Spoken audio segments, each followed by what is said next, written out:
Hey, it's me, Albert, with Two Tribes Primal Living, and Nikki. Nikki's here with me. Um, I wanted to share a little bit of my past and a little bit of my journey uh, with y'all. Um, I battled with alcohol for a number of years. I was the kind of drinker that would go on drinking binges for, days, weeks in on a time. I was what you would probably consider a functional drunk. And I spent a lot of time trying to suppress feelings, trying to suppress um, um, things that weren't normal for other people, but were normal for me. Thoughts and patterns and you not really fitting into a group of people, but always around a group of people. If that makes any sense, I guess I can say that I used alcohol as a means to try to fit in and suppress certain things in my life, and I battled with it for a long time. I mean, there was so probably a couple of near-death experiences that I can think of right off the bat. From destroying, um, relationships with people, and not quite being the person of integrity that I should have been, throughout life. And Nikki came into that in part of my alcoholism. She did get to see a pretty big chunk of the severity of my drinking, and we're talking years. We're talking starting from I took my first drink when I was 14 years old, and it kind of made me feel um, good. It made me feel like I could let go of thoughts, and I could let go of memories and traumas that had occurred in the past. I mean, we all have traumas. We all have failures and whatnot that occurred in life. But at 14, it was kind of easy to get alcohol back then. So friends and whatnot, we would drink, and it carried on into high school. And when I was in high school, the drinking really took a front seat to everything else. I graduated high school, and I really spent most of my high school years just partying, and that kind of carried on into my 20s and into my 20s, into my 30s, and it was in my 30s where I had encountered some issues with the law, with driving a vehicle while drunk, and creating a situation for myself. And I kind of laid low, let go of the alcohol for several years, and it was about probably 7 years that I went for was sober, but I was part of a church during that sober time, and it was easy to be around people who weren't drinking and who would encourage you. So you know that whole period passed, and I ended up picking it up again, and this time it was worse than what it started off at in the beginning, because now I was not only a daily drinker, I was a binge drinker, and I would drink, anything, everything under the sun. And it really, I look at alcohol as a yes or no situation for me. My body chemistry, and Nikki has been with me through this time of recovery, and I'm going to get to that in a minute because I don't want to call it recovery. It's not even recovery. Um,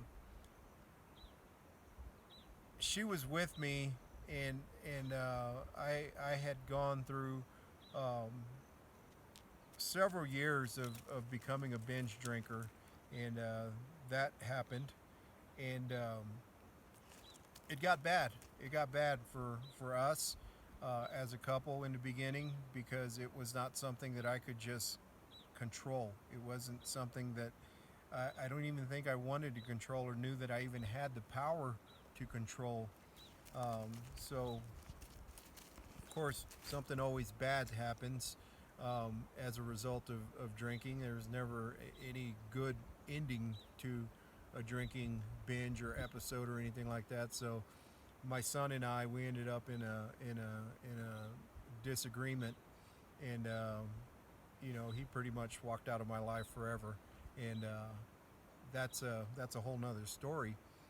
Uh, but as a result of that argument and altercation and situation, um, I was able to use that as a catalyst to say, you know what, this shit isn't working. This shit just is not working anymore.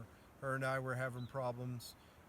It was a situation where we I was choosing alcohol over her, and that was a serious problem for her because that's just not the way you run a relationship or even try to run a relationship. But needless to say, I decided to go ahead and get sober. It's been over 2.5 years now. I think what's the time frame? I don't even know. Yeah, I don't even know when my last drink was. I don't even know the day. I don't even keep track of it. But it's roughly been about 2.5 years. So there was a hurricane a couple of years ago, and it was sometime after that. September 21st. So okay, she knows it. September 21st. Some people, they walk around with a coin, or they walk around with days scratched on a calendar, or something in their wallet to remind them of how many days they've been sober. And for me, it was like, okay, I had already been awakening spiritually. I had already been battling with it. I had already understood there was a problem. But like any addict or alcoholic or whatever you want to call somebody who is dependent on a substance, it's tough. It's a tough habit to break. It's a tough addiction to get away from, because once it gets a hold of you, it consumes you. And I always, as I've progressed through this sober life of no alcohol, and that's the other issue with me. I was getting to the point, the way my body is wired. It's either you're all in or you're all out. There is no in between. It's just either you're going to drink alcohol or you're going to not drink alcohol. If you drink alcohol, you choose death. If you don't drink, you choose life. And that's the way it's set up for me. And it's almost set up like that out of fate. Out of you are either going to be somebody who really fucks up and destroys your life, or you're going to be somebody who has a calling on your life and you're going to do great things. And I do believe that there is light and dark in both of us. I mean, in all of us. And there's two sides to us. That's that polarity that says either you're on this end of the spectrum or you're on this end of the spectrum. Well, I went from this end of the spectrum as a drunk to this end of the spectrum as somebody who's awake and aware and in high vibrating consciousness. Now that I'm free of that, but the whole alcohol journey of getting sober, you kind of realize things aren't the way that they're meant to be for an alcoholic, especially an alcoholic. When you go to a restaurant, let's say you're a heroin addict, they don't bring you a basket of chips and say, hey, would you like a dose of heroin, or would you like some cocaine with your chips? No, first thing they ask you is, do you want a margarita or a beer, or can I interest you with something from the bar? And while you're sitting there as any kind of other addict, there's not pictures of syringes and spoons with lighters on the wall. There's pictures of beers and margaritas and all kinds of neon lights and anything that surrounds the activity of drinking alcohol. So it's not something that you can just walk away from and go, I'm never going to be influenced by that because it's everywhere. Your friends are drinking. You walk into the store, there's big displays of alcohol. And this makes it very difficult for people who are battling with alcohol. Right now is the worst time to be an alcoholic.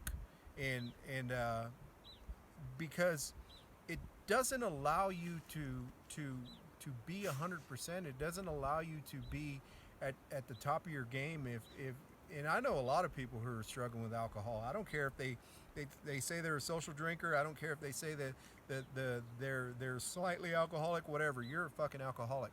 If that is your go-to, if you cannot function or if you cannot go a certain amount of time without alcohol or an alcohol-based activity like a festival or a football game or a football family gathering or something, if you're the guy walking around with the beer at a 2-year-old's birthday party, you're probably a fucking alcoholic. And I mean that's just flat out the way it is. That's truth. And I know these guys. I know these people. I know there's a lot of them out there right now with this situation that's going on in the world. Being an alcoholic or being tethered to alcohol is not a good thing. I was able to get sober, not on my own because I had Nikki, who she also, because I'd gone through years and years and years and years and years of people and friends and acquaintances that knew I had a problem. They knew I had a fucking problem, but yet it was, he'll be fine. He'll be this. He'll be that. You know, she hasn't had a drink in the same amount of days that I have, and that is the most powerful, impactful part of this journey. Is when you have somebody who is going to stick with you to the end, and they're not only going to do it, they're not only going to stick with you, they're going to make sure you're successful. So now we have people who and I know plenty of them that are couple alcoholics. There's the husband and the wife. The wife tries to stop, but yet the husband keeps on, and the husband tries to stop, but yet the wife keeps on, and it's this endless circle of destruction. And I don't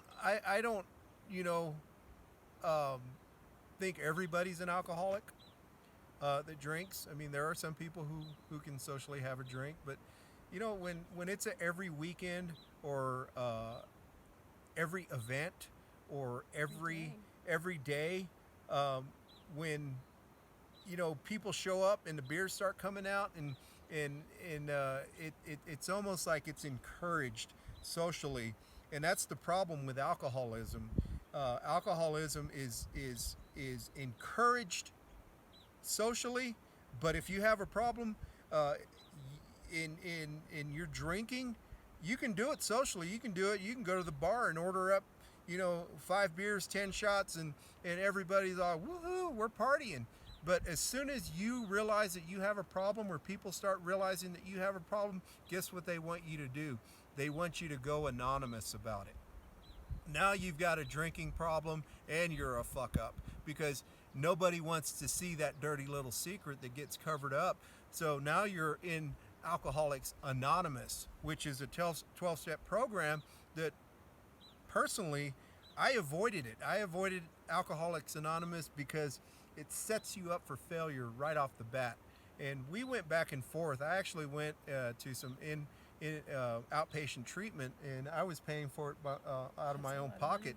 And I was, I had a real good counselor. We saw things the same, worldviews and all that stuff. And then I go in there one day, and they say that they let me know that he wasn't there anymore. So they gave me this 20-something-year-old female as a counselor who didn't know shit, but was trying to run me through a system of processes and asking me what is my backup plan for when I fail?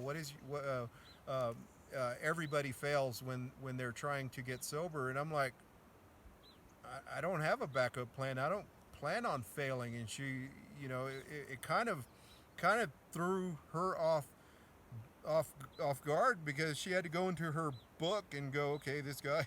And I'm looking at him like, do you even know what you're doing? You're 21, 20 something years old. Have you ever had a drinking problem? Have you ever had any kind of substance abuse problem? But what they were doing was they were putting me through the state's process. And the state, even though I was self pay, requires them to fill out certain forms and give certain statistics. And if I didn't have a backup plan for when I failed, then I wasn't doing the program properly. So needless to say, my program ended there. And I had talked to her about it. I was like, they want me to have a backup plan for when I fail. And that's what Alcoholics Anonymous does, is they want you to have a backup plan for when you're failing. And this becomes a lifelong thing. I do believe that 12-step programs and like Alcoholics Anonymous and other 12-step based programs, they keep you involved in that shit for life. So is it worth being an alcoholic and then going to trade another addiction for another addiction? Because now you have to keep your sponsor happy, and you have to keep the people in the group happy, and you have to have stories, and you have to dish out all your information about how bad things were and how horrible my drinking was, and I fell down and I cracked my head open, and the next thing I know, it's all boo-hoo stories. And I couldn't do that. I could not do that. And I came across a guy on YouTube just like this. His name was Kevin O'Hara. And I think I'm going to go ahead and put the link below, because Kevin O'Hara, he's out of Ireland, I believe, is where he was from. And he's just this guy that walks around with a camera. And he talks about his drinking days. And he talks about how he beat alcohol without the 12 steps. And how he has, gone on to change other people's life. He changed my life because he let me know right off the bat that you don't need a 12-step program to get sober. You don't need the support of other people to get sober. It's a fucking choice. When you decide you're done with alcohol and you're done jacking around and there's more important things in life, and you consciously awaken, there's no stopping you. There is absolutely no stopping you. There is, ever since I started that journey of truth in seeking from within. Why do you drink? Why do you feel like you have to drink? Why is a drink so important? You really start to uncover truths about yourself. And it doesn't take a team of experts, and it doesn't take a team of other drunks to make you realize that you're kind of screwed up and you've been doing things a little bit screwed up, and the answers are within. And it's a decision, it's a choice. And I can't think of one time through this whole journey that I ever looked back and go, I really wish I had a drink. Right now would be a good time for a drink. Or, you know what, things are going well right now, I think I can have a drink.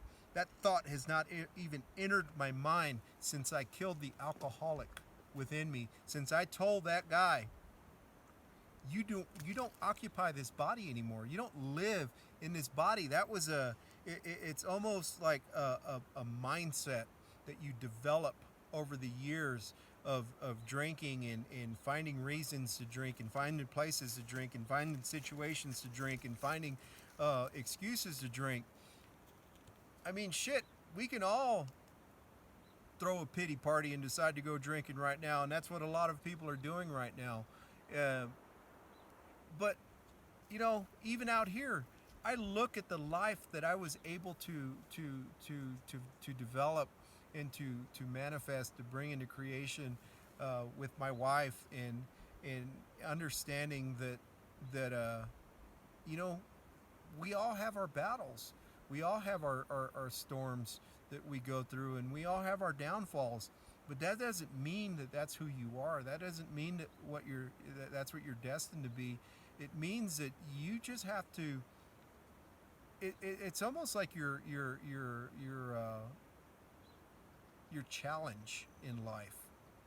If you're struggling with alcohol, or you're struggling with something else, don't look at it as something that is going to ruin you. Look at it as something that's going to challenge you, because when you start accepting the challenge to become your highest self, the highest vibrating person that you could possibly be, um, and living in a soulful, and I don't mean praying and meditating and going to group meetings and stuff like that. I mean when you're alone, when you're all by yourself, and you really break the person down of what is dwelling around in this meat suit that we walk around in, and you start to realize that I've been a drunk most of my life, and I'm tired of this shit. I've just had enough of it.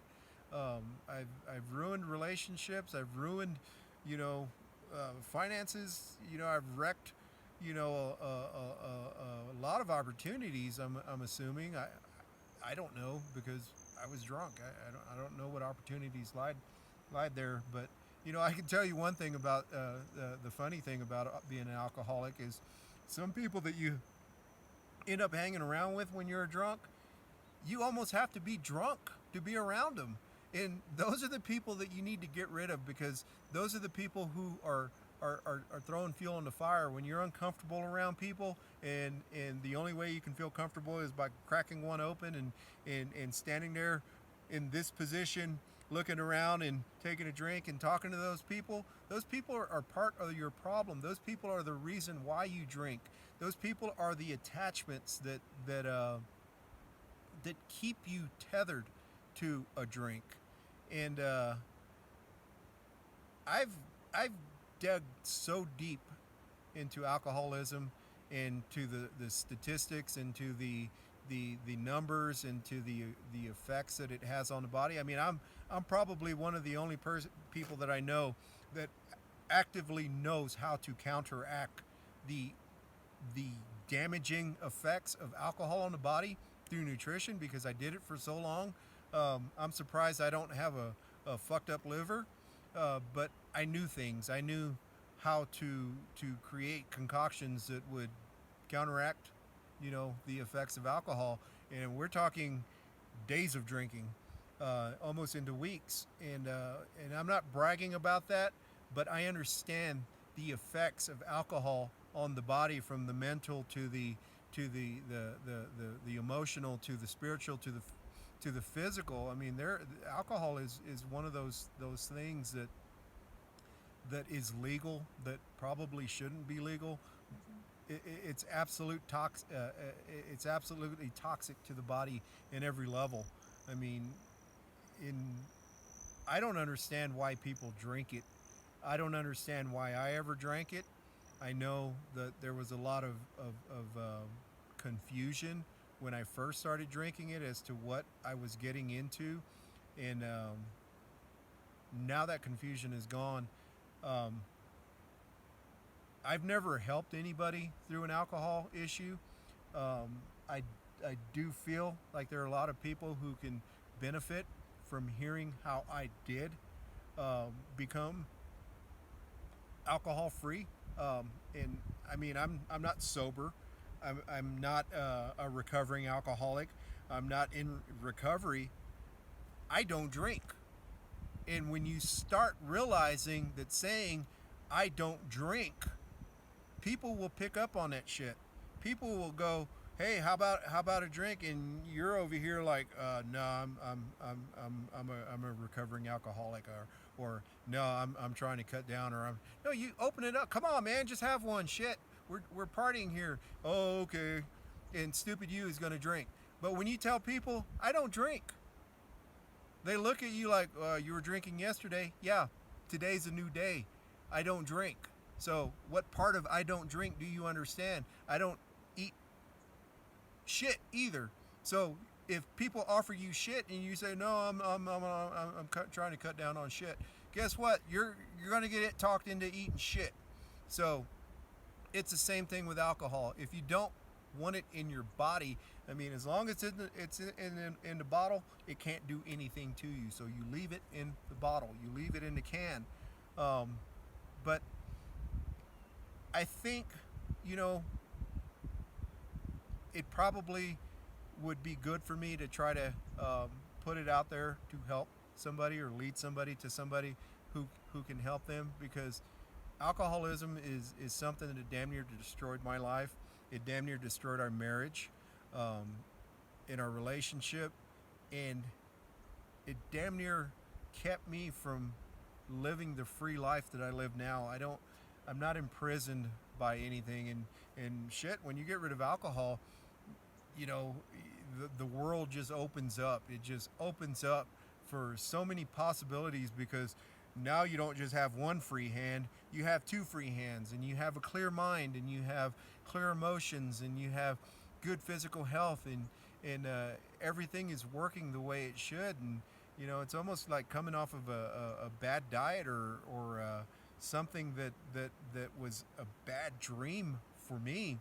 Um, but if you're interested in finding out how I dealt with my alcohol issue, and how, I mean, I don't even consider it dealing with it now. I don't even deal with it because it's gone.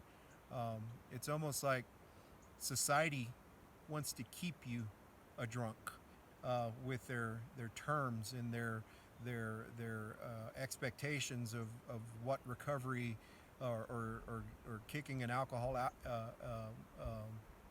addiction should be. It's like, if you're not doing it their way, then you're doing it the wrong way. But you're the one fighting the battle, not society. Society is the one that is keeping you attracted to it. I mean, like I said, when was the last time you sat down in a restaurant and they offered you a line of cocaine? Uh, you know, but if you sit down, we actually went to a place, and it was a Sunday before even noon, and they're like, "Hey, would you like something from the bar?" I'm like, and I fuck with people. I'm like, you know what? I haven't had a drink in a year, and I think today is a good day to start drinking again. So I think you're gonna fucking send me on a binge, but go ahead. Let me see that drink menu. And they're kind of like, I'm like, I'm fucking with you. So no, I don't drink. Go get me a tea or something. But that's the best part of realizing how toxic the substance is, but how toxic society and people around you are, when it comes to drinking. I mean, uh, it's not something that you brew up, unless you're a moonshine runner or you're making your own wine or home brew. It's not something you brew up and walk around with. It's everywhere. There's signs. There's slogans. There's they dress girls up in skimpy outfits and put them in front of you with their logo of their alcohol on it, and it's enticing. And guys aren't the only alcoholics out there. They do the same shit with women, and it's all a marketing game. It's all a way to keep you drinking in public. But when you got a problem with it, you better go underground with that shit, because we're not having it. So reach out to me. I know it was kind of a long video, but this is something that we've talked about, that maybe I might need to help somebody else out with it. And if you reach out to me, I can respond to you, or I can begin a dialogue with you about how to break free of this shit, because it's not going to go away on its own. You're going to have to do something. You're going to have to take action. You're going to have to take control. And if doing it the mainstream way hasn't worked for you, there's other ways to do it. So don't let society tell you that there's only rehab and only AA that's going to get you sober, because it's bullshit. It's absolute bullshit. So reach out to me. I know Nikki just sat in. She is my backbone. She is my core and of existence right now. We're living off grid, and even out here, I couldn't imagine being a drunk out here. I'd probably fall off this cliff at some point. Sure. But you can't live a full life with a beer in your hand or a drink in your hand. You just can't do it. It's impossible. I tried it. It doesn't work. So reach out, and we'll talk to you guys later. Take care.